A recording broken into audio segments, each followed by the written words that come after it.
ఎందుకున్నామంటే ఈ యొక్క గృహప్రవేశం శుభ సందర్భంలో మరి కొత్తపేట నుండి, గుడివాడ నుండి, విజయవాడ నుండి, మరి లాలాగూడ నుండి, చైతన్యపురం నుండి, గుంటూరు నుండి దేవుడి స్థలానికి నడిపించాడు. కాబట్టి మీరందరూ ఎవరిని పూజించాలా, సేవించాలా? సమస్త ప్రజలం ఇక్కడ ఇప్పుడు ఉన్నాము. సమస్త దేశంలో అన్నారు, ఇక్కడ సమస్త ప్రజలు మనం ఉన్నాము. కాబట్టి మనము యెహోవాను ఉత్సాహధ్వని చేయాలి. ఎందుకు చేయాలంటే ఈ గృహం కొనాలంటే చాలా చాలా పరిస్థితులు ఆటంకాలు వచ్చినప్పటికీ మరి వదిన ప్రార్థన చేయమన్నప్పుడు నేను ఒకటే మాట అనేదాన్ని, దేవుని సిద్ధమైతే ఎన్ని ఆటంకాలు వచ్చినా ఆటంకాలన్నీ తప్పించి ఈ గృహాన్ని దేవునికి ఇస్తాడు. నువ్వు చేయవలసింది ప్రార్థన అనేదాన్ని. అన్ని ఆటంకాలు వచ్చాయి, ఆటంకాలు వచ్చి అన్నాడు. లాస్ట్లో మళ్ళీ పిలిచి ఆయన ఇచ్చారు. కాబట్టి ఇక్కడ ఉన్న ప్రజలమందరము గృహ బిడ్డలతో కాదు, మనమందరం కూడా ఆయనకి ఉత్సాహగానము చెయ్యాలి, సంతోషంతో యెహోవాను సేవించాలి. మన ముఖాలందరూ కూడా ముఖకాంతి వల్లే వెలిగింపబడి మరి యెహోవాను సేవించాలి. ఇంతవరకు మరి రెండింట్లో ఉంది అమ్మ తమ్ముడు, ఇప్పుడు వానలు అయింది కదా, వానలు అయింది కాబట్టి మనమందరం ఏం చేయాలి? సంతోషించి యెహోవాను స్తుతించాలి, సేవించాలి. యెహోవా మరి గొప్ప దేవుడని మరి ఇక్కడ విగ్రహారాధకులు ఉన్నారు, పూజలు చేసిన వారు ఉన్నారు, ప్రార్థించే వారు ఉన్నారు. నేను ఒక మాట చెప్తాను, నన్ను జైలుకి వేసినా, నన్ను కొట్టినా, తిట్టినా, బైబిల్లో ఉన్నది ఉన్నట్టు నేను చెప్తాను. ఎక్కడైనా సరే మరి చెవులుండి అవి మాట వినవు, ముక్కుండి వాసన చూడవు, విగ్రహాలు కళ్ళుండి చూడవు, మరి నోరుండి తినవు.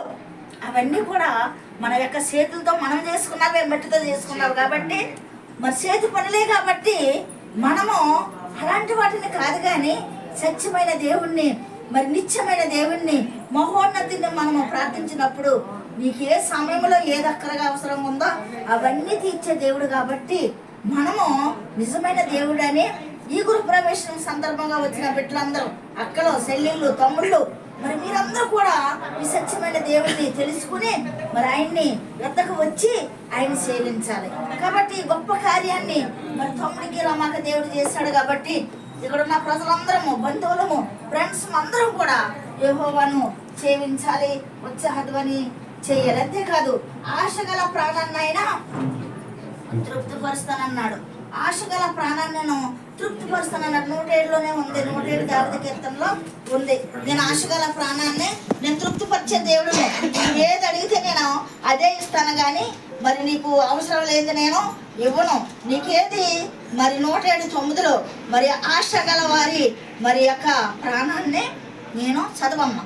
ఏలయనగా ఆశగల ప్రాణమును ఆయన తృప్తిపరిచి ఉన్నాడు, ఆకలి గొనిన వారి ప్రాణమును మేలుతో నింపి ఉన్నాడు. ఆమేన్.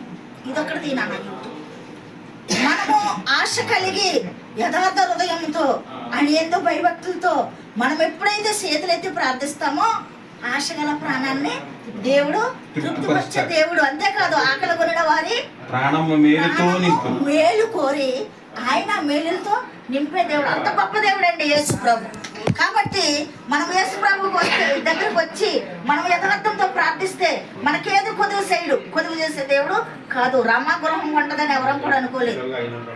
అర్థమైందండి? ఆయన కార్యాలు ఆశ్చర్య కార్యాలు, అద్భుత కార్యాలు. కాబట్టి గృహం ఎల్లప్పుడూ సత్క్రియలు చేసే గృహముగా, మరి యొక్క సేవకుల్ని మరి ఫస్ట్ దేవుని ఆహ్వానించే గృహముగా, ఎల్లప్పుడూ స్తుతి గానాలతో, ఉత్సాహ గానాలతో, స్తుతి అర్పణలతో, ప్రార్థనతో ఈ గృహం నింపబడి ఉండాలని మరి నేను దేవుని కోరుతున్నాను.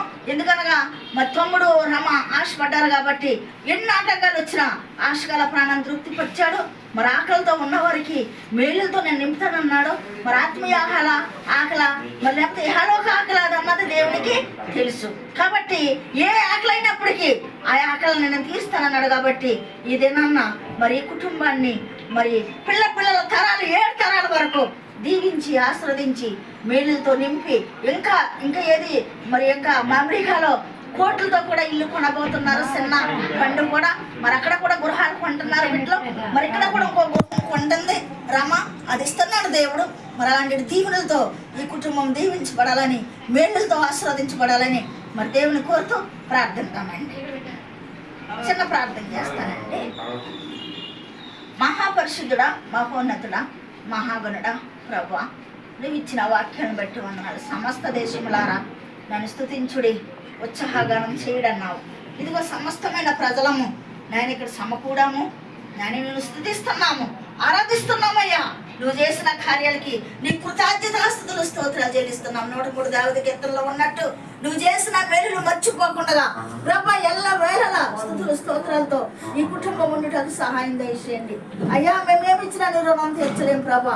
పెంట కొప్పుల్లో నుంచి మమ్మల్ని లేపావు నాయనా. అయ్యా మరి చీకటి బ్రతుకుల్లో ఉన్న వారిని మమ్మల్ని నీ ఆశ్చర్యకరమైన వెలుగులోనికి నడిపించి ఈ రక్షణ భాగ్యం మాకు ఇచ్చినందుకు నీకు వందనాలు. నీ పవిత్రమైన ప్రాణాన్ని పెట్టి రక్తం సిందించి ఆ రక్తంతో మమ్మల్ని కడిగి పరిశుద్ధులుగా చేసిన దేవా నీకు వందనాలు. ఇదిగో ఈ పాలు ఏమమ్మ కంటే ఏ రీతిగా తెల్లగున్నాయో మా హృదయాలకు మా పాపాలైతే ఎర్రవిగా నీకు కనబడొచ్చు. యెషయా గ్రంథంలో అవి ఏమమ్మ కంటే తెల్లగా చేసి నిన్ను పట్టుకుని నిన్ను ఆరాధించి నిన్ను మహిమపరిచి నీ కొరకు అనేకులకు సాక్షి బిడ్డలుగా ఈ కుటుంబంలో ఉన్న బిడ్డలందరినీ కూడా నా బిడ్డలందరినీ నీ మహిమార్థమై వాడుకోమని ఈ యొక్క మరి వంటగదిని ఆస్వాదించి తొట్టులో పిండి అయిపోకుండా గుడ్ల నూనె తరిగిపోకుండా అనేకులకు ఆతిథ్యం ఇచ్చే గృహముగా మరి వంటగదిగా నాయన ఈ వంటగదిలో ఉన్న పదార్థాలన్నీ కూడా రుచికరముగాను పరిశుద్ధముగాను ఉండి తెలుసుండగా బలము శక్తి ఆయుష్ ఆరోగ్యం ఇచ్చి మీరు మహిమ పొందుకోమని యేసయ్య నామములో అడుగుతున్నాను తండ్రి. సండి కూడా సన్న ప్రార్థన.